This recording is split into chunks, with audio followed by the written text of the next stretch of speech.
Hi everyone, and welcome to my video. My name is Jay Timms. I'm one of the assistive technologists at Algonquin College in the Center for Accessible Learning. There's a few of us in the assistive technology lab who could help you load this tool, but for those that want to try it on their own, made this video because some of the things you have to do may not be obvious, and we want to try and help out. What is the tool? Read and write. Here we are at the texthelp.com website, and just like the name says, the tool helps with reading and writing. But wait, hey, there's more. It can also help with study skills, research, and whatever else you figure out a way of using it for. To get it though, go to texthelp.com, go to products, and choose read and write.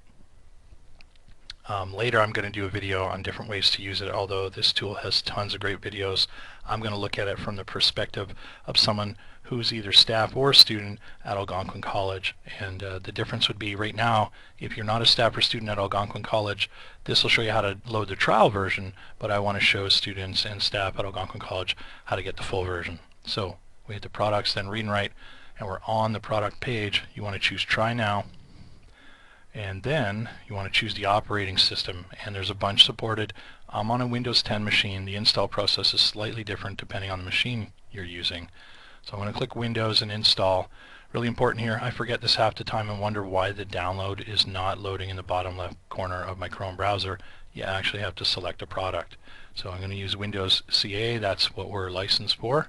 When I click that, the tool should start to load at the bottom left corner. If it doesn't, go up to the top right of your page, check to see if you're blocking content from this page and allow it, and then reload the page with the reload button, or just hit enter in the address bar up here and it should reload the page.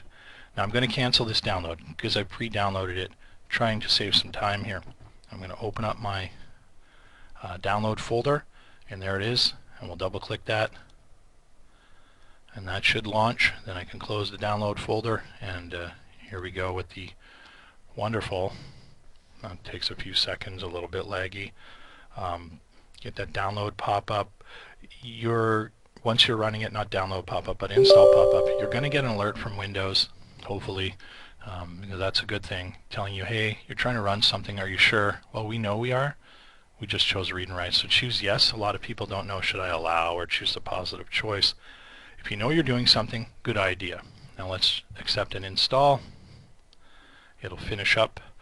A lot of buttons in this toolbar. It runs outside of the browser, which is different than the Chrome plugin for read and write by itself, which some people from high schools and primary level might be used to. Here at Algonquin we're using the full version, so you can use that directly in whatever tool you have open, where you can select the text, and even in some cases where you can't. And I'm not going to get into all the features right now, just filling some time while we watch green bars. It would be nice if some of these downloaders would run some music, but it would probably slow down the download process. Almost done here. This will eventually drop a purple icon on my desktop when it's done, and so I'm going to go check for that. You do have to close your Chrome browser because it's going to want to load an extension, and there it is, read and write. So I'm going to launch it. When you first launch it, get a great big purple square with a white puzzle piece and RW in the middle of the screen. Eventually you're going to get a bar, or just that floating purple puzzle piece at the top of your screen. If we were to click that right there like that, it might start like that. You can just expand it by clicking on it. Now it wants me to sign in with a Microsoft account, and because I have so many products running that are already signed into my work account, it may not show the actual credentials area, so your username and password. So what you need to know when you get that pop-up is you're going to add your whatever your username is at algonquinlive.com, or in my case it'd be timsj@algonquincollege.com. In case you're an Algonquin student or staff who needs some help, you can email me there, but that's the username I'll use plus my password. And no, I'm not going to say it. You tried to trick me there, didn't you? So we'll click Microsoft. Here it's probably going to detect that I'm already signed in, but you would see a screen here with the Algonquin logo, and it's a Microsoft log into your account type screen where you use username at algonquinlive.com and then your password. I'm going to hit get started, and this little silhouette over in the top right corner close to where my mouse is doesn't have a line anymore. It's actually showing that I'm logged in. Now lots of buttons, like I said. play and stop are heavily used, screenshot reader, the PDF button, and so on. You can find out all about them if you go over here to the information button, click on it, and go to Video Tours. Now, the first time I open my browser, it's going to want to load a Chrome extension likely. So we'll let it do that. So it's going to hijack us away from the Video Tours and take us to a spot to load an extension. Now, this doesn't always happen, but for those that it does, it's usually a 2-click process. Add to Chrome. And then it's like a button. Do you really want to add it? Well, yeah, I clicked that in the first place, but alright, just to make you feel more comfortable, we'll do it again. Then there's a confirmation pop-up. That's great. We just close all of this because you're going to want to close your browser or it still won't work, I find anyway, and go back to over here. And I wanted to show you the Video Tours before I was rudely interrupted by the Chrome Web Store adding the extension, which I needed anyway. So depending on whether you're Mac user or Windows, click the link that works for you. You'll see there are a lot of videos, pretty much one for each button, to show you how to use stuff.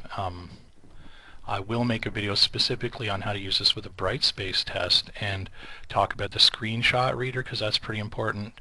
Then maybe make one about textbooks specifically and talk about the click and speak from PDF. So what happens if the Chrome extension doesn't load? And you'll just know it. You'll select some text. It won't read it.